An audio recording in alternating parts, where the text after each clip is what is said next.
Have you ever wanted to get into consulting? Maybe you're seeking the freedom to work on whatever project you'd like or gain more control over your time. Many folks see consulting and freelancing as the next step in their career. But what do they need to put in place first? What are the challenges they might not see coming? Join me as I speak with Reuven Lerner and Kinsen, two successful software freelancers, about their journey and their advice. This is Talk Python to Me, episode 231, recorded September 11th, 2019.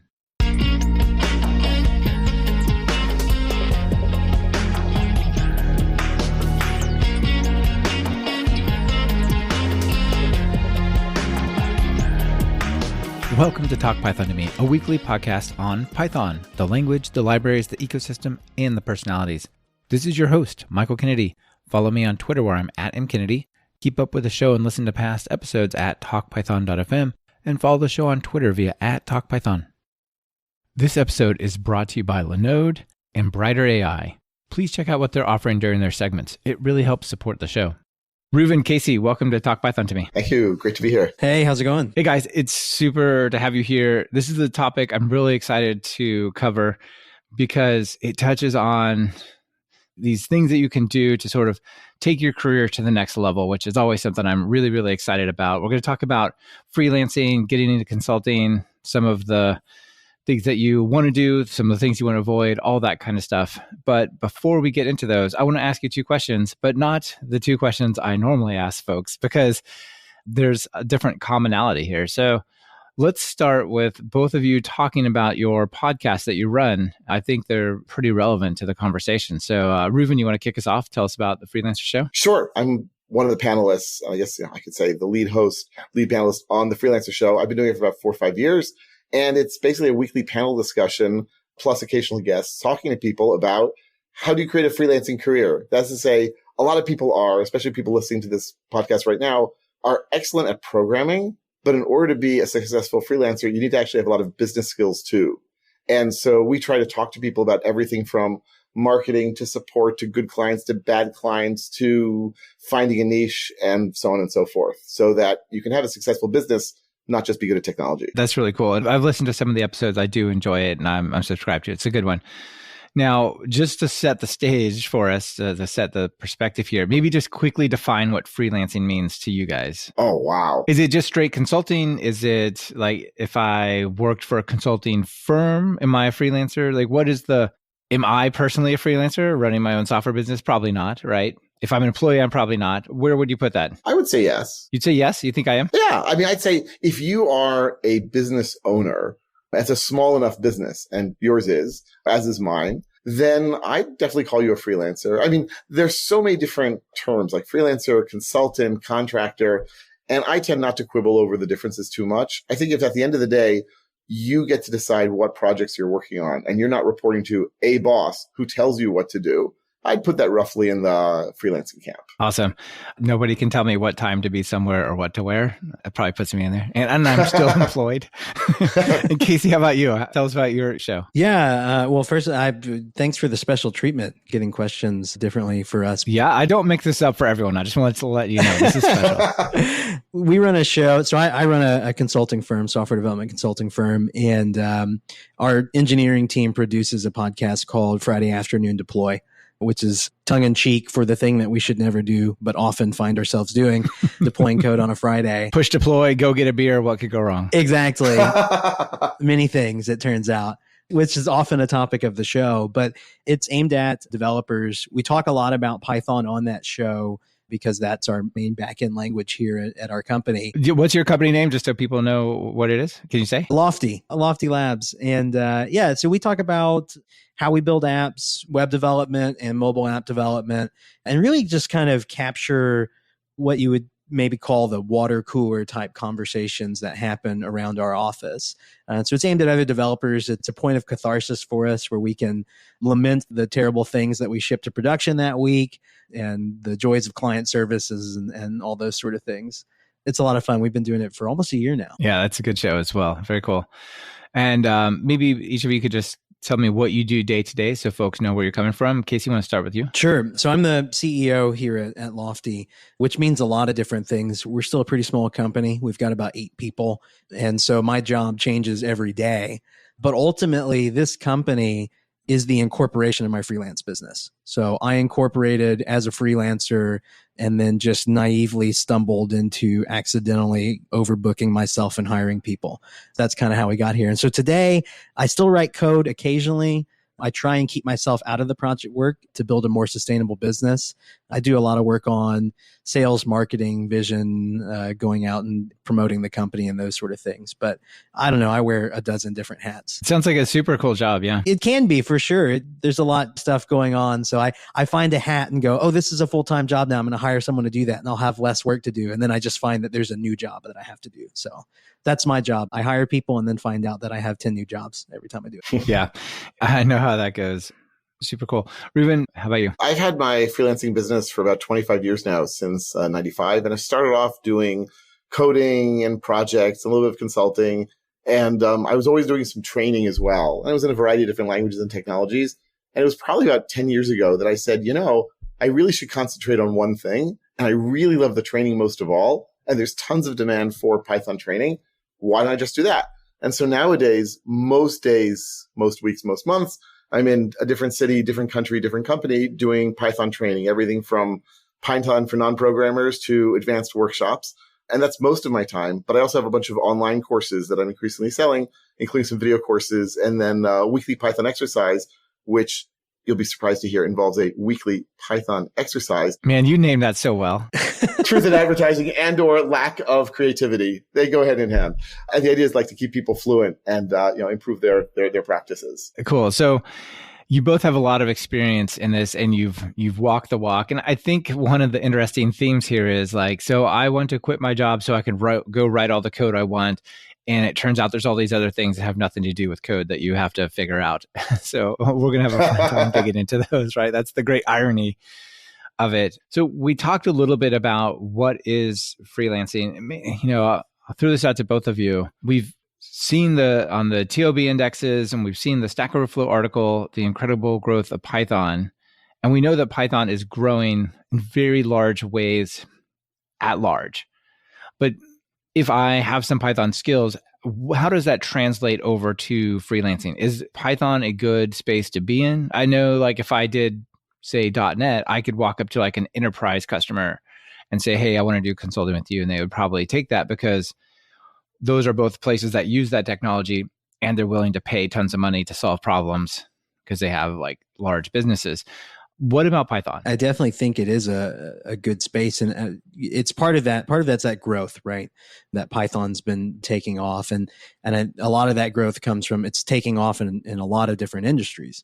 I think that makes it a pretty marketable skill set, right? Because being a quality Python developer is applicable in the work that we do in web-based software, cloud platforms, those sort of things. But this huge shift in data science and AI towards Python has opened up. There's a ton of opportunities on that side, whether that's predictive analytics or business intelligence or just a lot of things like that. There's a lot of great DevOps tools built on or working with Python. And so because of that, I think that it's a pretty broad market. And I think that may be different from specifically some other programming languages that are a little more purpose-built to singular purposes. Say PHP. Like Swift, for example, or PHP, right? Where you're definitely building for the web with that. Python's applicable. And so you won't find an enterprise company out there that's not doing some Python work too.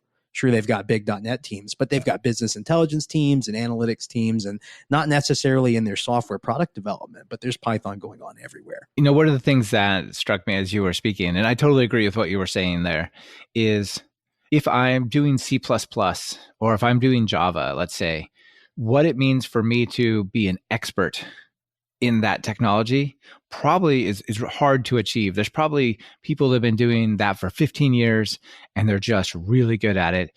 And how am I going to go, well, I've been doing this for 3, you should hire me instead. Sure. Right? That's a hard sell. But there's so many new things in Python that nobody has been an expert for 10 years in TensorFlow. In the web space, there's so many new modern web frameworks, Masonite, Gepronto, et cetera, these are a handful of years old, maybe. No one has been an expert for many, many years on these things. And so I feel like you can maybe break in as a specialist in some area easier because of that. So just to go back to something that you had said before, Michael, like, if you're a .NET developer, you can go to these enterprises and, they're looking for people to solve their problems. The key thing is they're looking to solve problems, and increasingly these companies are increasingly like they're using Python to solve those problems. They're saying, well, we could use .NET, we could use Java, but we want to use Python for a whole variety of reasons. And so, Python's a great space to be in, but I don't think you're going to get that far just being a Python expert or a technology expert. You want to be an expert in solving some kind of problem that just happens to use Python. And that's a really hard mindset for a lot of programmers to adopt.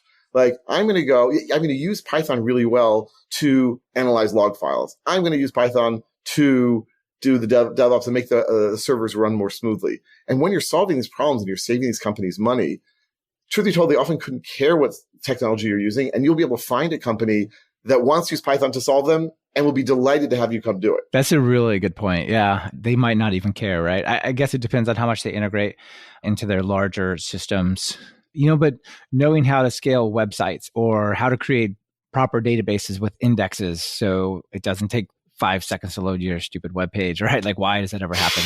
So, those are skills that don't necessarily have to do specifically with Python, but you have to learn them. And then you don't even get started on the web, right? There's like 5 other languages you got to know. Right. HTML, CSS, right.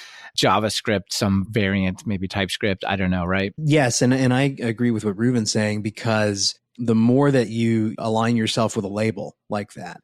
And Michael, you mentioned, you can specialize in a framework and be a specialist there. And that can definitely work and work well for your business. However, the more you position yourself as specifically that, you are putting a shelf life, right? Because you're, like you mentioned, like these new frameworks are coming out rapidly. And so the more that you can differentiate yourself as a problem solver or a solver of a particular type of problem, rather than a person who wields a specific tool, you're no longer bound to the shelf life of that tool. And particularly in like front end web development is a great example.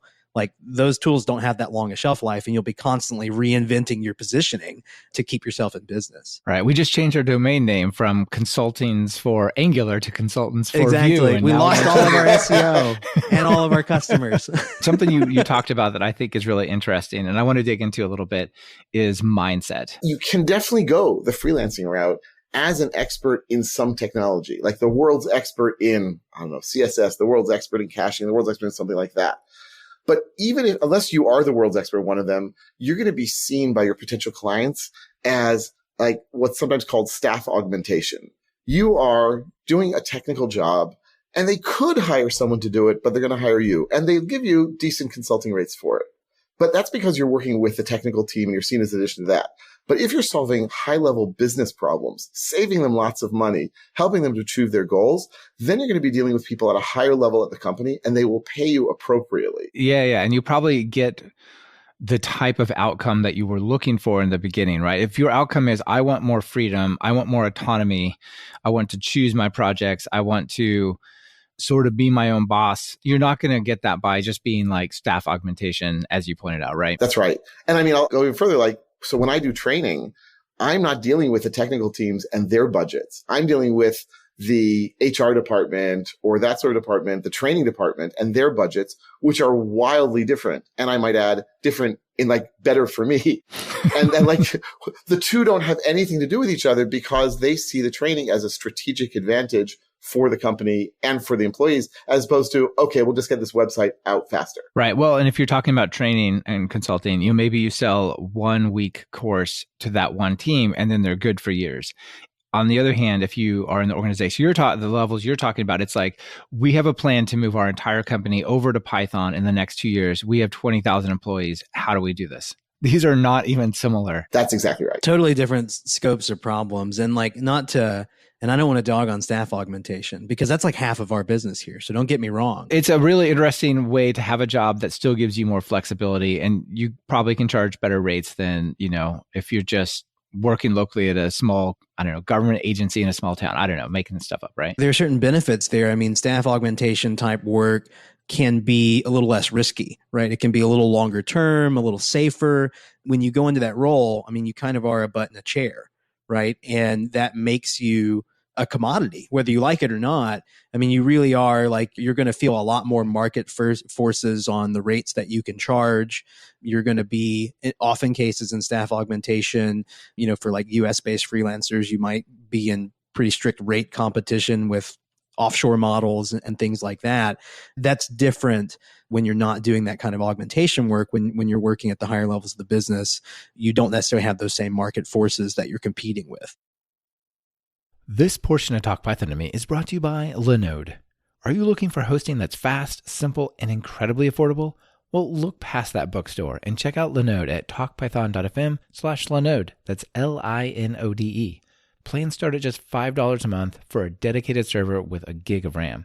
They have 10 data centers across the globe, so no matter where you are or where your users are, there's a data center for you. Whether you want to run a Python web app, host a private Git server, or just a file server, you'll get native SSDs on all the machines, a newly upgraded 200 gigabit network, 24/7 friendly support even on holidays, and a 7-day money-back guarantee. Need a little help with your infrastructure? They even offer professional services to help you with architecture, migrations, and more. Do you want a dedicated server for free for the next 4 months? Just visit talkpython.fm/Linode.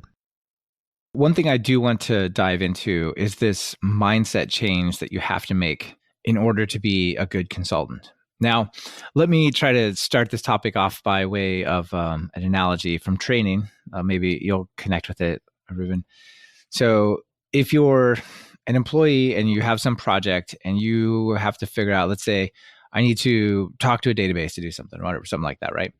Well, in Python, we have lots of ways. You could talk to it through DB API 2, just direct SQL queries. You could use SQL Alchemy or one of the other ORMs. You could say, I'm going to use a different database like Mongo and then use a ODM or talk directly to it. So there's all these ways in which you could solve your database problem, right?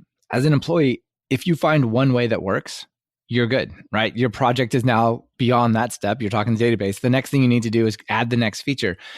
As a trainer, if there's the way to talk to it directly with SQL, use an RM and all these other things, you need to know all the ways, the trade-offs of them.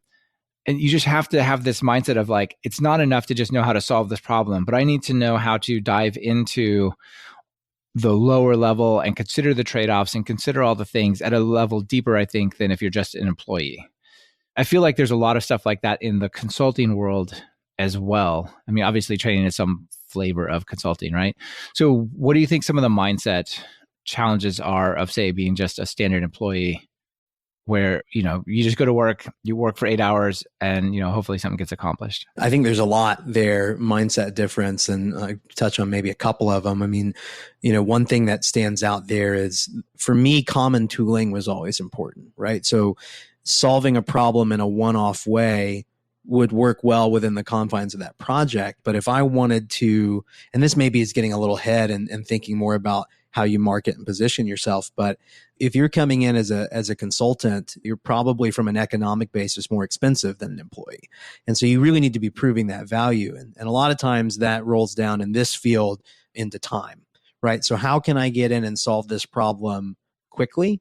And that's the value that I'm providing, is I can get in quickly and do it. And, that may mean common tooling. So understanding kind of how to generally abstract a problem in the particular example you gave and say, what's one really great tool that I know very well that I can go tackle these kind of database problems? This is my ORM I work with, or this is how I do these kind of things, that maybe gives you a speed advantage that gives your customer margin, right? Is maybe one example. So I'm sure that most programmers know, like, have had this experience of a non-technical friend or family member saying, I can't figure out how to do X. And you, as a technical person, are like, well, I really don't know anything about X. I can't help you. And they say, well, just try. And you walk up to the search screen and you type something into Google and bam, you have found the answer. And they're like, see, you did know about it. And you're like, no, I really didn't.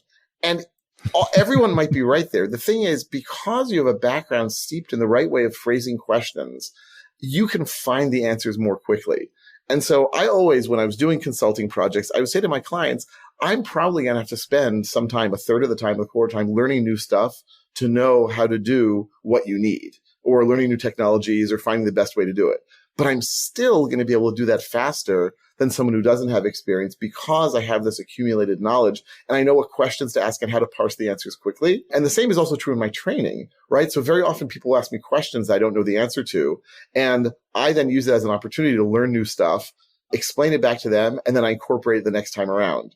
And so I'll never claim that I know everything, but I'll claim that I can figure it out because of that experience faster than sort of the average person. Yeah, it's true. As a consultant and as a trainer, you spend a lot of time getting up to speed on something that you maybe are not an expert at. And so you have this polished skill of just, how do I just learn this thing and make it work, right? And it's, everyone in technology has to do that, but you do that on a weekly basis, probably, right? And Casey, it's like people come to you guys and are like, hey, we have this project. It's kind of like stuff you've done before, but there's this whole different angle that you maybe have never touched. And so it's probably similar, right? Totally. I mean, we have clients come in and bring us a project and we know exactly what kinds of technology we might use, but we don't necessarily have any domain knowledge of their business or industry.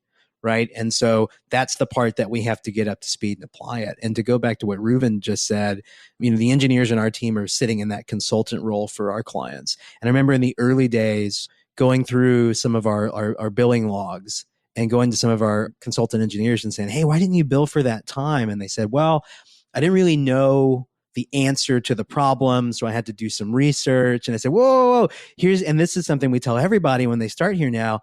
We're not necessarily getting paid to know the answer right off the top of our heads. We're getting paid to solve the problem. And part of the solving problem is knowing how to find the answers to questions we don't know. That book ends really nicely in what Reuven just said, because we actually see that. And that is a good example of that mentality, not sort of intrinsically being there for people that go into consulting of well, I wasn't actually writing code, therefore that time wasn't billable. No. But the process of working that out and working through it and crafting that beautiful Google search query that dug up the result on the first page is a skill. And that's precisely what we're being paid to do. So I think that's another great example of the mentality. That's a core foundation of problem solving. Let me tell you a really quick story. I just recently hired somebody in a half-time consultant role for doing some integration, single sign-on, that kind of stuff with my courses. This guy's doing a great job. And I interviewed a couple of people. One of the things when we were talking that was really nice was, I was like, oh, maybe we could do this. What do you think about working that? And I kind of described the problem, what I kind of thought some of the solutions might be. And the guy's like, that's probably not the right way. We can think about it, but I actually think that's not best. Here are the problems. And you should think about it this other way. And I was just like, oh, this guy's, he's got the job, right? If he's willing to say, no, you're not doing it right. Actually, I know you're pretty smart at the other stuff, but this situation, you should really think about this. And let me just try to guide you away a little bit. I'm like, oh, this is the type of guidance this is the person I want that says, not just go, yeah, well, Michael told me to do this, so I did it, right? No. They have some expertise that I need them to come help me with, right? Clear demonstration there of the difference in mindset of, I'm here to solve the problem and provide expertise, not necessarily to implement a task list. Exactly. And, that was an interview to be hired. It wasn't like he was already hired and then talking. I could have got upset and said, no, you've got to do it my way, right? But of course, that's not my reaction. There are two things that come out of that story, by the way, which I think are important for people to realize. First of all, a lot of people who are new to consulting are afraid at that initial meeting of giving away the store.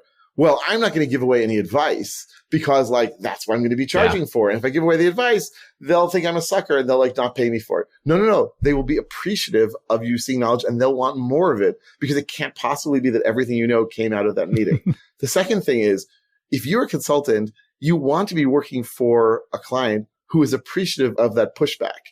If you go to that initial meeting and you give pushback and the client or the potential client is like, actually, I'm going to tell you what to write and how to write it.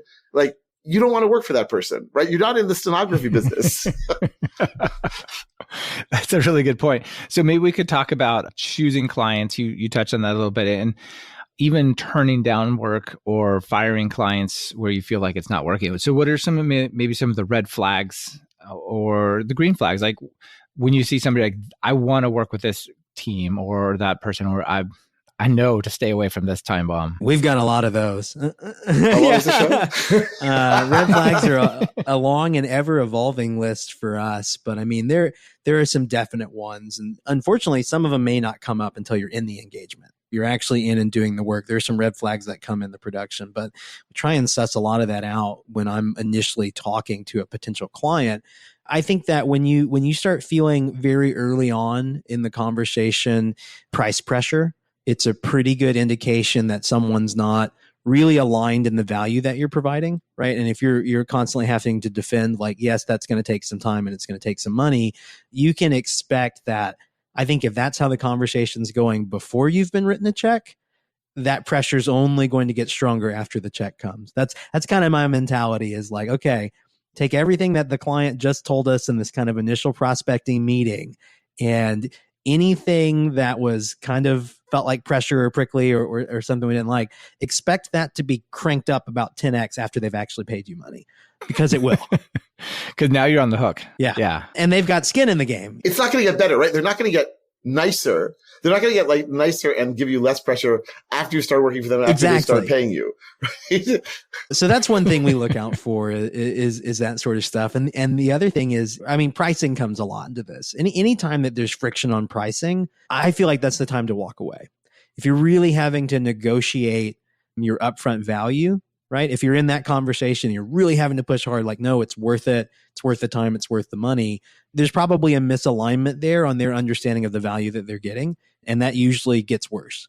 I think people that have a good understanding, clients that know why they're hiring and know what that time's worth, and that's implicit, get it. They've done the research. Maybe they've engaged with a consultant before. I think those are good green flags as well. Okay, cool. Reuven, what about you? What are some of your various flag signals? Yeah, definitely the price pressure thing. Like whenever if I talk to someone about nowadays doing training, and they ask me what I charge, and they're like, really? Yeah, can we get a special deal? We're going to give you lots of work, and we have lots of content, lots of contacts. We will recommend you to lots of people, right? At least I'm out of the business of being being told, well, we'll give you equity in the company, which oh, please. All these things are just basically, big red flags. A good thing is, in the training business, if there is a training manager who knows what they're doing and how the whole game is played, and they're from a large organization that's going to need a lot of training, wow, that is the best. Because I know that I'll be able to come back there, once every month, once every 2 months, once every 6 months. It's basically guaranteed income so long as I do a good job and they're happy. You also want to know that they're sort of just going to be easy to deal with. And that's a very fuzzy sort of thing. Typically, I'm very bad, and maybe because I'm male, maybe because I'm a programmer, whatever, I'm bad at feeling the vibes from a client. But when I come home and I tell my wife about the client I met with, she will very well instinctively be like, you do not want to work with these people. I'm like, but she said, no. Listen to what you're saying. Listen to yourself. And these do not sound like good people to work with. Also, once someone has given you trouble, don't go back to them. Now, it's very the worst advice I ever got in my consulting career was in the first month or two of it, where there was this lawyer I met. He said, okay, I've been in business for myself for many years. I'm going to give you great advice. Never say no to work. Always take work. This was literally the worst advice I've ever gotten, because there's so many bad clients out there. And I actually believed this for a while. I would just take everything. Unless you are desperate for the money, and it does happen. I can imagine when you're getting started though, especially if you're getting started because you lost your job. It wasn't you couldn't plan ahead and build up towards it, right? It's a tough trade-off. It's very hard to say no. I'm not saying, be principled and homeless, right? That is not my plan of action here. But if you have the option of waiting a little bit and getting a better job, and saying no to people who are clearly just going to cause you trouble, the trouble is not worth it. You're absolutely right on that. And you can say that. And I'm speaking from personal experience here. I think a lot of people have to make that mistake, because people told me that over and over and over, not worth it, and it's but when you're hungry, you have a far less discerning palate. And it's the best saltine I've ever eaten. Exactly. But ultimately, you learn those lessons the hard way, and it's hard to be trying to get your personal business off the ground, or your business, and need the money, need the revenue, and just let an opportunity pass by. You just want to get your arms around everything. But hopefully someone out there is less stubborn than me and takes that advice to heart, because it really helps. But otherwise, it'll probably happen once and you'll go, oh man, that's what everyone told me. And that box gets kind of permanently, I get it now. Yeah. That's why they said this. Yeah. All right. So that's kind of the red flags for getting started a lot. Although, Reuven, you just said if they give you trouble, don't necessarily come back asking for more of it. But what about firing clients? If you find yourself in a negative situation, how do you extract yourself? I'm very blunt about it. I'll call them and I'll say, but it usually happens if they don't pay. That makes it pretty easy. That's a pretty big red flag there. Yeah, that's easy, right? They don't pay and then they say, but I'll pay you soon and I really need more work. Haha, I don't believe you and I'm not going to do more work. And I say, sometimes I'll be blunt and say, I'm sorry, I need clients who will pay me. Sometimes I'll say, I've got other opportunities going on and I'm going to work with those. And sometimes I just, won't call them back. That's very rare, but you got to fire clients. You've got to incentive clients. And by the way, good clients who are not willing to pay you as much as other clients, you have to fire them too. Not because they're bad people, but because if I've got client A who's going to pay me, something and client B is going to pay me twice something, client B is worth more. No way about, no two ways about it. I'm too empathetic. Maybe too empathetic to be doing what I do, but I let myself be a doormat in a lot of early situations like that. And I think that goes back to mindset. You really have to, even if you're not thinking, oh, I'm building a business, right? It's still business, right? You still have to make sure that you're capturing value, right? And every customer that's not paying or paying a little bit too little is, even if you like them, there's a lost opportunity cost of having someone that pays you appropriately or on time, or, there's intangible things. It's not just monetary compensation, it's stress. I really don't like being up at night stressed about an invoice. We don't let people do that to us very often. It's one thing when you have a great customer and it's a short-term problem, those things come up, but definitely firing clients for us and for me when I was freelancing, being direct is really good.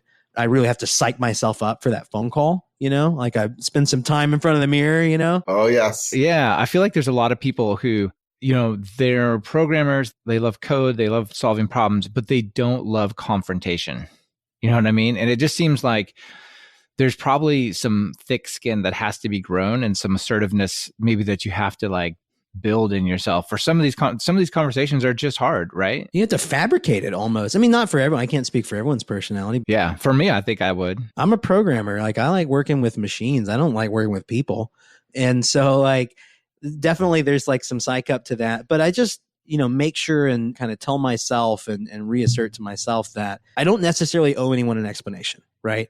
If it's not good for business, it's not good for business. And particularly when you're out of the employee mindset and you're in the consultant mindset, no one else is looking out for your best interests anymore. Maybe you didn't have that many people necessarily looking out for your best interest as an employee, but you surely have less now. So that's your job. At least you had a shared interest with the people at the company, right? Exactly. Yeah. Yes. At least when the company survive, and probably you should survive because you seem to be contributing somehow or something like that. You no longer have an advocate beyond yourself with a client. And so that's kind of my mantra when I do that. I was I don't necessarily own an explanation. This isn't good for business. We're out. And that's how I kind of handle those conversations. This portion of Talk Python to Me is brought to you by Brighter AI. Named Europe's hottest AI startup by NVIDIA, they're leveraging AI to tackle the challenge of anonymizing video streams to seamlessly replace things like faces and license plates. And I'll let them tell you all about those in their own words. As a member of our team, you will take an integral part in shaping what anonymization means in a digital society. Alongside a highly dedicated international team, you will apply your industry-proven Python skills and deep understanding of algorithms to design and implement data processing microservices in a high-performance video pipeline. If you're up for the challenge, apply at brighter.ai/jobs. We are looking for software and streaming engineers, DevOps, AI researchers, and team leads. Just visit talkpython.fm/bright to get started. There are times also when bad things happen and I've still decided to keep working with a client. I just changed my, how I work with them. So I had one training client. And the way it works is I say it's a daily price for the training for up to a certain number of people. And beyond that, you pay per person, trying to dissuade them from doing that. And the first time I did training for this company, they said to me, okay, we didn't have anything over that number, so we don't have to pay anything extra. I said, no, but there were more people than that there. And they said, oh no, that couldn't possibly be. And I said, okay, look at the invite you sent out on the calendar, right? There were 25 people on the invite. You have to pay for the 5 extra people above 20. And so we went round and round and finally they agreed. They were like, oh, okay, well, maybe if we invited that many. So I decided to do more training with them. And on the first day, before we even started, I took a photo of the roster of the people who are going to be there. Training ends and they say, we didn't have above the number. And I send them the photo. I say, but these are all the people who are in the room and signed in. That couldn't possibly be, we can't fit that many people in the room. As you said, I didn't want to have this confrontation, but I was like, here's like the photographic evidence. So I wanted to keep working with them because not that often I do training for them. And they did pay on time. But now I know like how to steel myself for working with them again. And they get lowest priority, right? When I have other companies that are willing to work with me, because I just don't like that sort of agitation. You know, I'll do training for you, but we're setting up a time-lapse camera in the room. Just so you know. I like to think about the idea of, and this may sound kind of brutal, but that you should always be kind of working to fire your bottom 20% of your clients. Because that definitely leads, I mean, that is going to force you to improve your client base, but that may mean that your bottom 20% might not be clients that you hate. And obviously there's discretion to be shown there. Relationships are important, don't get me wrong, but like that's the sort of mentality that I like to keep, is that someone's the lowest priority, someone's at the bottom, and the next opportunity that comes up that is optically looking better than that, we're going to bump them off. And I think that may seem a little cold, but honestly, it's healthy for business. It keeps you on a progressing, improving trajectory with your client fit. Yeah, I definitely agree. I have a Fortune 100 company that I do a lot of training for, and they send me a question once every 6 to 8 months. Are we paying you above average, average, or below average of your other clients?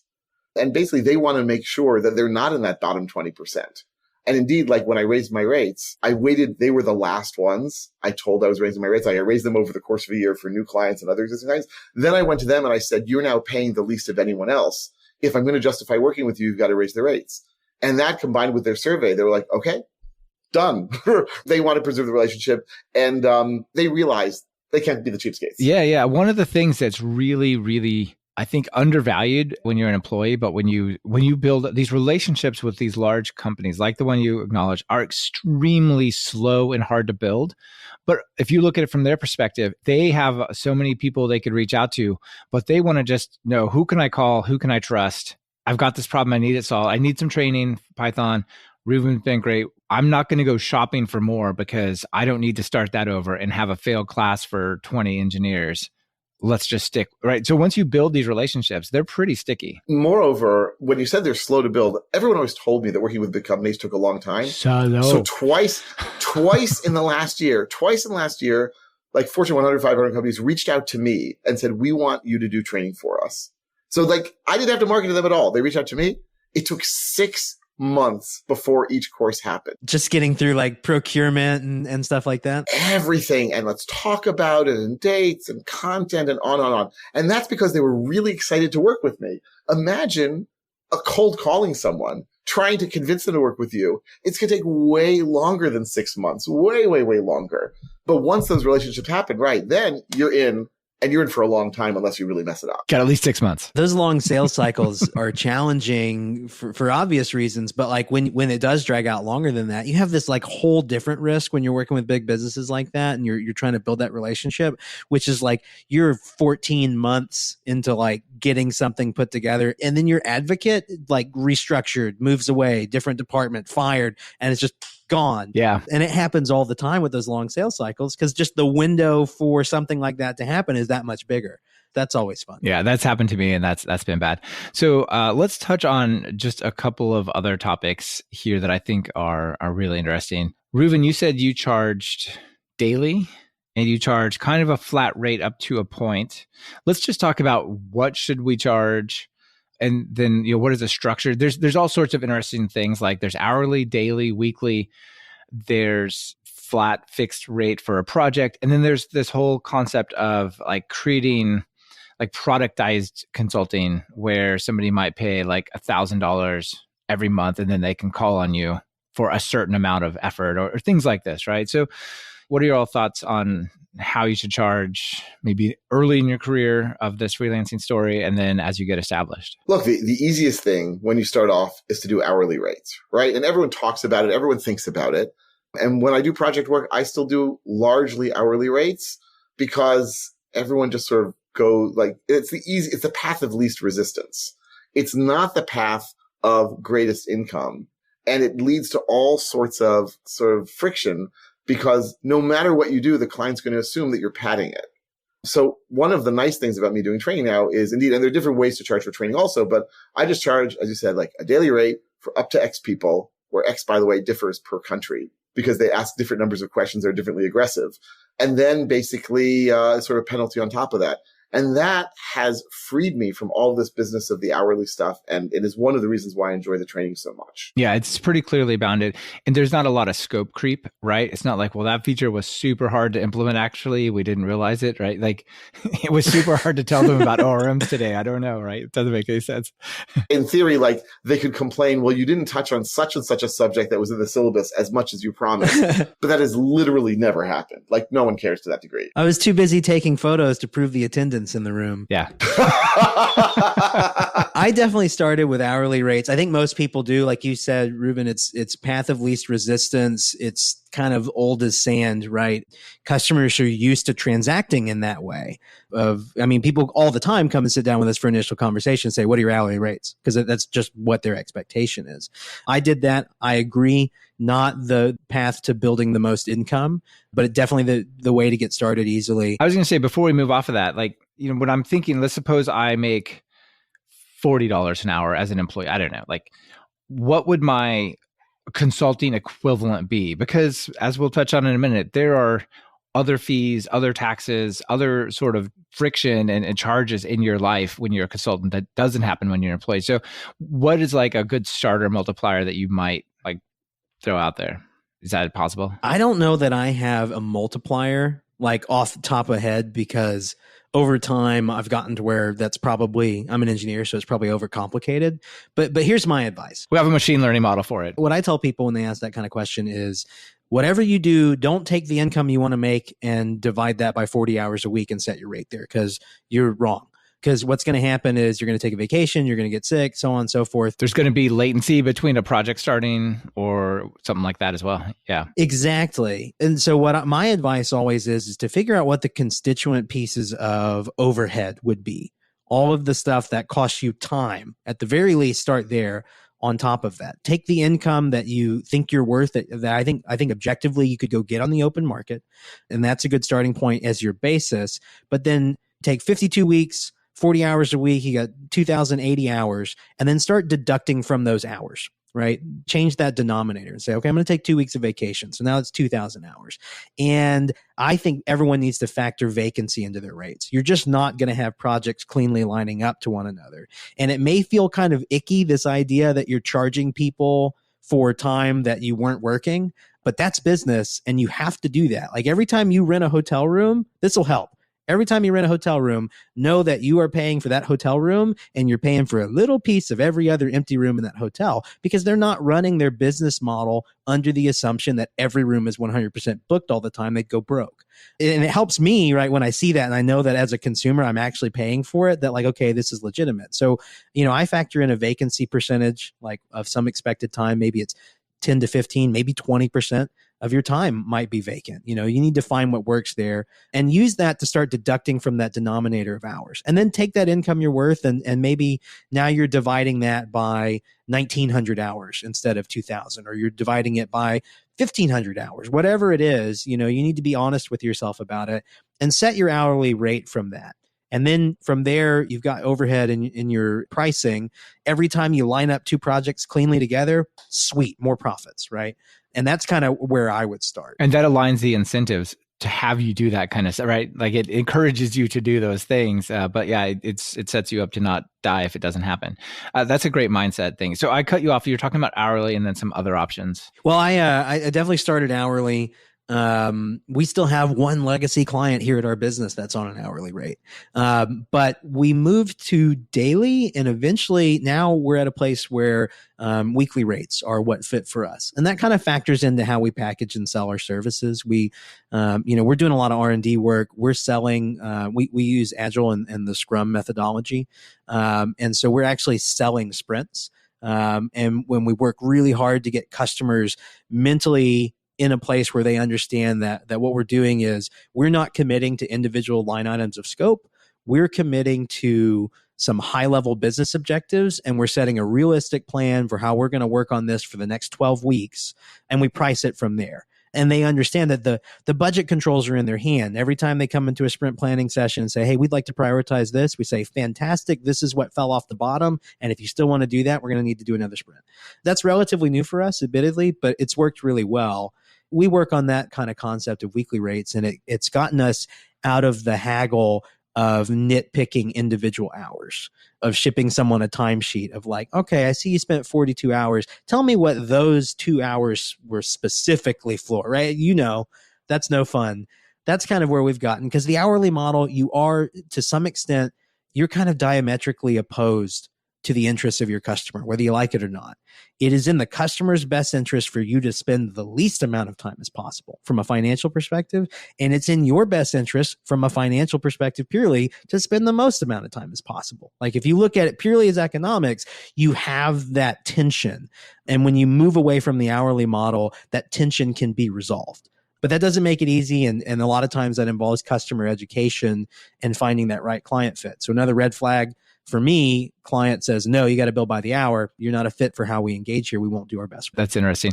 I love the selling the sprints because that sells business value, and that speaks to the people paying the bills and making the decisions. And it's short enough that you deliver something that they can evaluate and decide, how it's going, right? And I think that's really important when I talked about like starting out, figuring out what your rate is by looking at what your open market rate might be as a basis.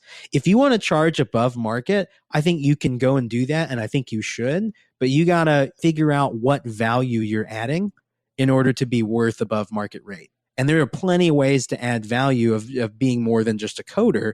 And you know, for my business, that process of bringing that methodology and allowing the customers to have budget controls and ways to check in and good defined scopes along the way is the value that we're adding that justifies the premium that they pay for our services rather than building it in-house or using a cheaper firm or something like that. Yeah, super cool. And for what it's worth, the guy that I hired, it's weekly halftime. So it's nice and clear. It's just like, hey, what do you work on this week? And it's not, I already know what next week's going to cost, right? So it's pretty straightforward. I like that. Let's wrap this up with some of the conversation around kind of where we started. Like, I'm a programmer. I love coding. I love working on software. I want to go freelance. And it turns out I need to find clients. I need to do marketing. Oh my gosh, there's extra taxes in accounting. Do I need insurance? Do I need an LLC? Should it be an S Corp? Do I need, I don't know, whatever. There's all these other things. So what are the things that people don't know that they just didn't realize they signed up for a self-education in when they go down the freelancing route? I mentioned a little bit before, but people who are technical and want to become consultants, there's nothing wrong with that. But now you are running a business, and that means you're dealing with all these other things.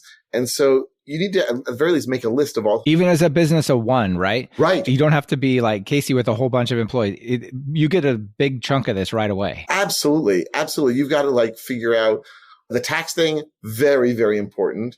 In the US, you've got to deal with health insurance stuff, right? Like, there are all these things that your employer previously dealt with that you probably didn't even think about very much. Retirement. Oh, yes. That's super, super important. Right. All these different things that you never even thought about, or you saw it on your paycheck stub, and now you have to actually deal with it. You're also taking on all the risk, right? One of the reasons, Ryan Casey was mentioning this earlier, one of the reasons why consultants charge much more per hour than employees in the end is because now you're taking on the risk of not having work or things not getting done or them not paying you, and on and on. So I would say, if you're going to start consulting, have a cushion of some cash. People talk about different amounts of time. Let's say 6 months, right? Longer would be even better. It doesn't have to be a lot, but it has to be enough that if, as with my clients, it took 6 months for them to actually do something and pay, you can survive that because you're going to have a lot of meetings. You're going to talk to people. You talked about the long spin-up cycle to get started, but there's also, we pay you when maybe you ship a sprint. And oh, by the way, that's net 30. Or net 45, did you know? So you got to wait till the next month and then another 30 days. Like, wait, that's like 9 months. What just happened here, right? I remember the shock that I had when I discovered in Israel, it's pretty typical to play net plus 60. And I was like, wait, I just finished the work. What do you mean you're going to pay me in another like 2.5 months? How can that possibly be? And then, of course, one of my favorite lines, that's our standard policy, right? And you've got to get used to it. So, right, even if you find a client right away and start working with them right away, it's probably going to be 3-4 months until you see any money. That is exactly what happened. My first freelancing client, I just dove right into it. I did have some money put back, and I'll add to that, like, of having a cushion. Have both a cushion and a willingness to cut back your lifestyle to extend the duration of that cushion. Because I think I went in with like 3 months of cushion, and then I got into a project and I got net 60, and I ate ramen for many weeks waiting for this check to come. And then this check came and I was like, oh my God, it was 3 months worth of work in one check. And it was like the biggest check I had ever cashed, but I was so hungry, I thought about eating it. And so I wasn't as prepared from a financial standpoint to jump into it. And so, but fortunately, I guess, like, my mentality, I was willing to shut off all of my bills, and I haven't had cable since. So that was kind of freeing, and just cut back on a lot of things and basically go into financial hibernation, waiting for that first check to come. So cash flow is a tricky thing that I never thought about before getting into the business. And now cash flow is a constant thing I'm always looking at, because you can do the work, and from day one of the first day you wrote some code, it could be 60, 90 days before you ever get any money. Yeah, I also go through that. Obviously, like with sponsors of the show, right? They maybe book stuff far ahead, but then, right, there's, like you said, net 30, net 45, and there's just a lot of delays. Luckily, on the course side of things, it's all wired straight up to Stripe. So somebody puts their credit card in, the money's in the bank 2 days later. There's sort of these two parts, and they counterbalance each other pretty well in my world. I agree. I know. So I typically run 2 big sales a year. I do a birthday sale, I do a Black Friday sale. And I know that if my clients at those periods, and that's for my online courses, and if my my training clients during those periods are paying slowly, or, it's another 30 days until I'll see it, those sales can actually help to fill in the blanks. Exactly. And I'll throw a tip out there. When you're negotiating those payment terms, we had a lot of success this is something I did when I was still individually freelancing. Man, throw a 1% discount on due on receipt, and you'll be surprised at how many companies go for that. Because when you're dealing with a large organization, unless it just causes an absolute burden in their process, they'll take 1% discount any day. And so offering some little things like that can really help in speeding up your cash flow. And that saved me a couple times of I shouldn't even admit, but I think there have been times where we offered a 10% discount. It's cheaper than factoring an invoice to get some cash through. And so that's something else that I didn't realize. And I think this is something that you'll learn that is a really good thing, not necessarily oh, I didn't know that and this is awful, is that everything is negotiable.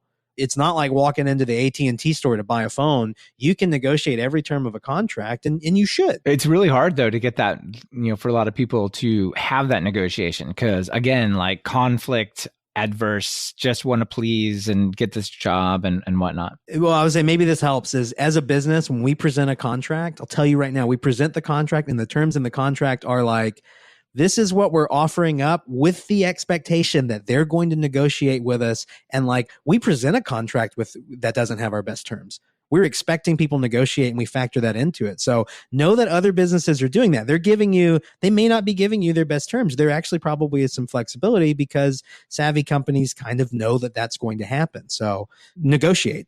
Don't be afraid of it. Often it's being expected. I love those tips. I love those tips. I may take some of them. I'll take a royalty on those.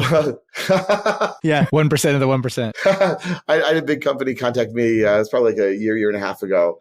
And everything sounded great. And they said, oh, and by the way, you're going to have to send us what's called in Israel a tax receipt in order to get paid. Now, tax receipt basically says, I have received the money and thus I owe the taxes on it. And they said, and then we'll pay you net plus 60. I was like, wait, you're telling me that I have to pay the taxes before I get paid? I said, you realize it's not legal anymore in Israel, that I can just send you sort of a general invoice.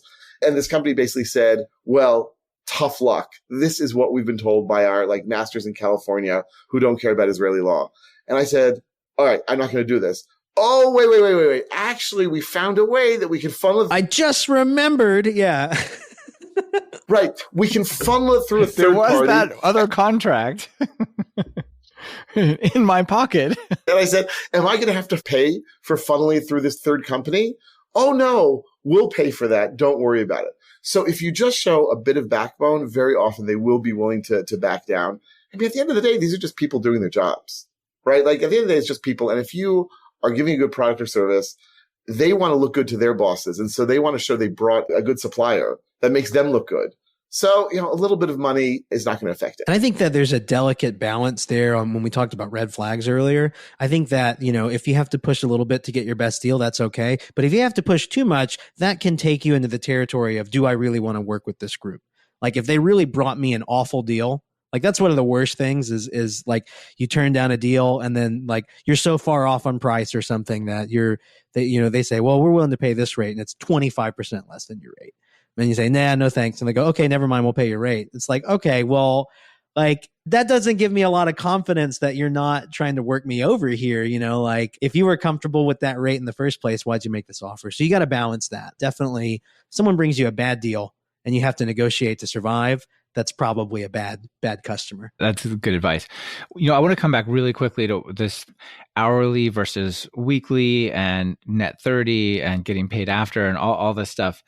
So when I started this whole thing that I'm doing with the podcast and the courses and stuff, there would be times where maybe I would sell 6 months worth of ads, or like you said, Reuven, there'd be some like a new course launch and that would bring in a lot of revenue. But then it would take 2 months for me to write the next course or for those ad slots to be used up before I can do it again. So I would get these big checks like Casey talked about. They're like, sweet, look at this. But then I would have to go a really long time without getting, it was no longer every 2 weeks my direct deposit shows up. It could be months and it's unknown what the next destination is going to be.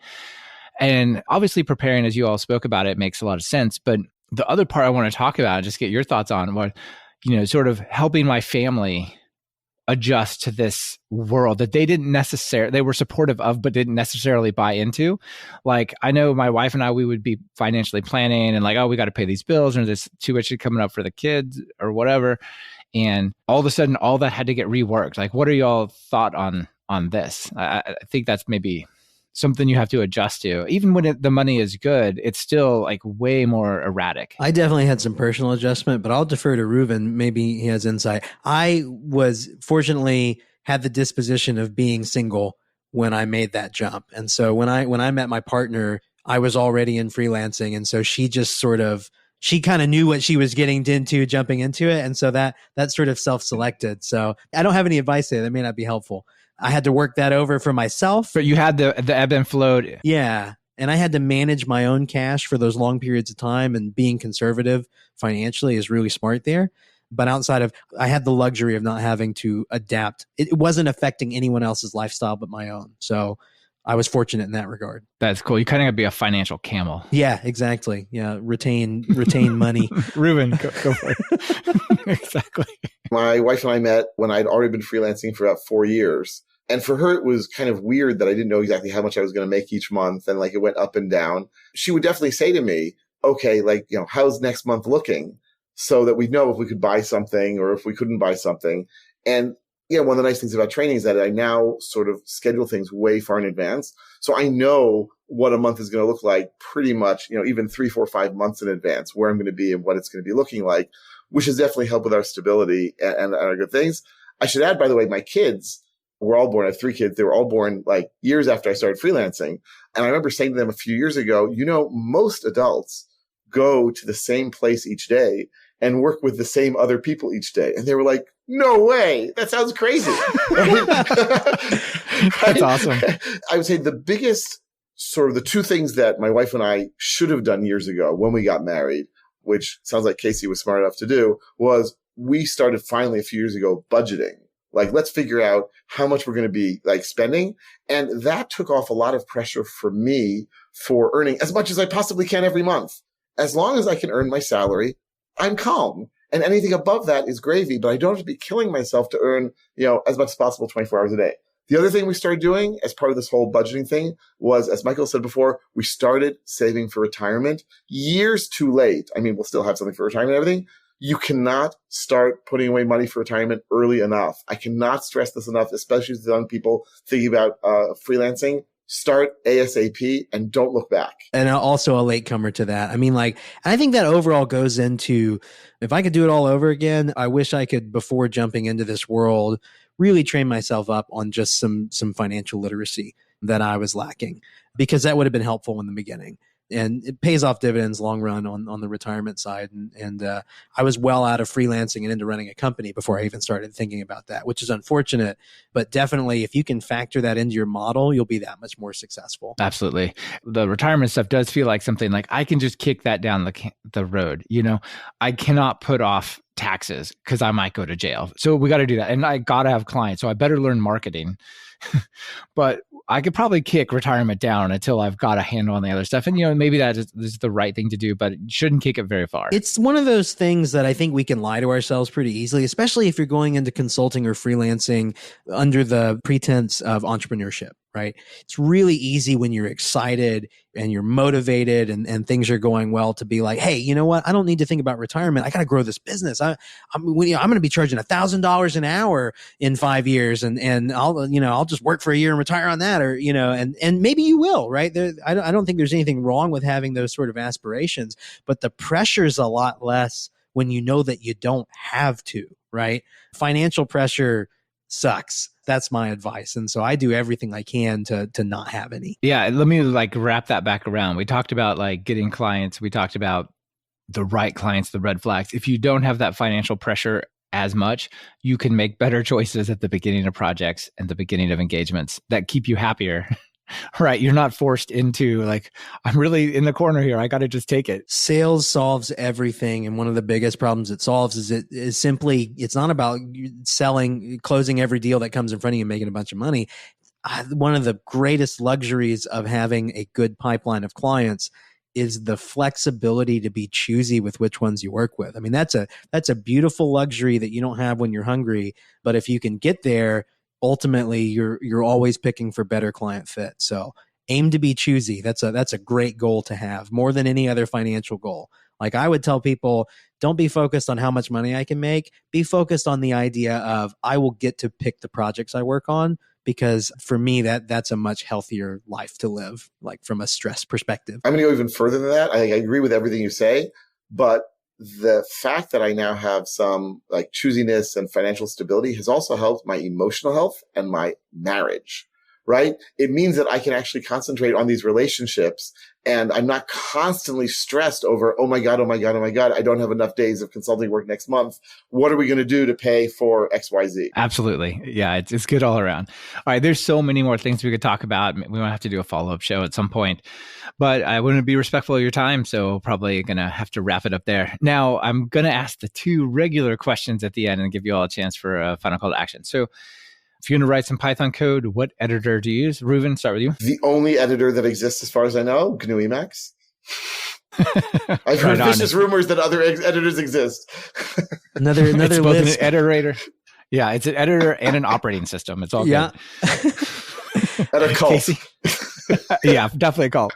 I was hardcore PyCharm for a long time, but I made the shift to pure evil, and I use Visual Studio Code. That's cool. I still go back to PyCharm every once in a while. Yeah, I like both of those, and I definitely think the momentum around PyCharm is growing. It's doing some cool stuff, so also nice. All right, and then notable PyPI package, maybe not the most popular one, but something you came across, you're like, oh man, this is super cool. People should know about this. Casey? No, let Reuven go first, because I got to look one up because it's awesome, but I can't remember the name of it. All right, go Reuven. Okay, I'm just going to go a super ridiculously easy default, the one I use every day for my teaching, which is Jupyter Notebook. Jupyter Notebook, Jupyter Lab. I know it's boring and everyone uses it, but oh my God, it has changed my teaching dramatically, because not only can I show them what I'm doing, but I can then send them the document and they can play with it themselves at home. Super cool. Casey, you find yours yet? I'm going to put a little addendum in there because I just found something. Actually, you're right. I just found something this week called Git Auto Push. Git Auto Push takes your Jupyter Notebook, commits it to Git, and pushes it to GitHub. And then you can share when you're doing live lectures. has changed my life in 3 days of using it. That's pretty sweet. Oh, that's awesome. We could use that on a client project. We do a lot of Jupyter stuff. Very cool. Jupyter Labs and Jupyter Hub are also really neat. Mine is Askimatics, which is you got to check this out and maybe find an example of it implemented somewhere. But it's I'm reading from the description, a package to help people create full screen text UIs from interactive forms to ASCII animations on any platform. So it's like build a console UI that is animated like the Matrix, and it is awesome. It serves no actual practical purpose whatsoever that I know of, but it is so cool. It's like building UIs from the movie Hackers. Yeah, that's a great one. I'll go and throw one out as well that I just ran across, something called HTTPX, which is a library that is 100% compatible with requests, but adds on HTTP2 as well as several levels of async integration and some other cool stuff. So very cool if you're looking to do a little more than just straight requests. All right. Final call to action, guys. Someone out there listening, they're excited. They're like, okay, I think I've got all these lined up. That was great advice. I want to get started. What do they do? What are the first steps? What's the first month look like? Maybe this isn't helpful advice, but it's the advice that I give all the time, which is you want to jump into freelancing. If your first question is, how am I going to find my first client? My advice is don't do it. I don't mean don't ever do it, but I do think that you should know who your first couple of clients are before you make the jump. It's going to take the pressure down quite a bit. And that may mean either taking a position in the consulting world to get a taste of that business if you hadn't had it, or just bootstrapping your network. Call on people that you've worked with, at least get that lined up before you quit your day job. And like for me, I was able to make a few phone calls. I had some good contacts. And from the day I decided I was going to quit my day job to going into freelancing, it took me like 3 weeks. I had a couple potential projects lined up and then I pulled the trigger. So it doesn't necessarily mean like stay in your career for another year, but definitely know who those first couple of projects might be and try and stagger them. Good advice. Do the legwork to not land in an empty pool when you jump. Totally. Yeah. That hurts your legs. All right, so I'm going to extend the swimming in pool metaphor here. So it's very common to think that if you're going to succeed in freelancing or in business in general, you want to be all things to all people. And this turns out to be not the case. You want to be, as it were, the big fish in the small pond. You want to be really well known for something. The analogy that I've heard numerous times is if your sink is clogged and you open the yellow pages and you see lots of plumbers and one plumber says, I unclog sinks. Well, maybe there aren't a lot of people who need that particular service, but the people who need it are going to jump to that ad. You want to be the person who solves one particular problem really, really well. And I would say before or while you're starting up, Philip Morgan's book, The Positioning Manual, is fantastic, both in helping you to figure out what do you want to work on, what is your niche, and does a great job of getting rid of your fear at doing this. That wait, I'm going to be turning away 90% of my clients. Isn't that the most idiotic thing I've ever done? And no, it's actually the thing that's going to save you and make you stand out. Yeah, that's really good advice. It's it's a great analogy, right? If you get sick, you don't want, if you have a heart attack, you don't want somebody who's a general practitioner. You're going to go find the doctor who is a heart specialist. If you get accused of murder, you're not going to get the general attorney. You're going to get the criminal murder defendant, right? Yeah, you kind of want to be in that place. That helps you definitely get first reached out to and also maybe have higher rates, justify higher rates. For sure. All right. You guys, this was a really fun conversation. Hopefully it helps some folks out there and keep doing what you're doing. It's pretty awesome. Thanks very much. This is great. Awesome. Thanks, Mike. Yep. Bye, guys. This has been another episode of Talk Python to Me. Our guests on this episode were Reuven Lerner and Casey Kinsey, and it's been brought to you by Linode and Brighter AI. Linode is your go-to hosting for whatever you're building with Python. Get 4 months free at talkpython.fm/Linode. That's Linode. Work in the hottest new area of Python, machine learning, with Europe's hottest AI startup, Brighter AI. Visit talkpython.fm/bright to apply today.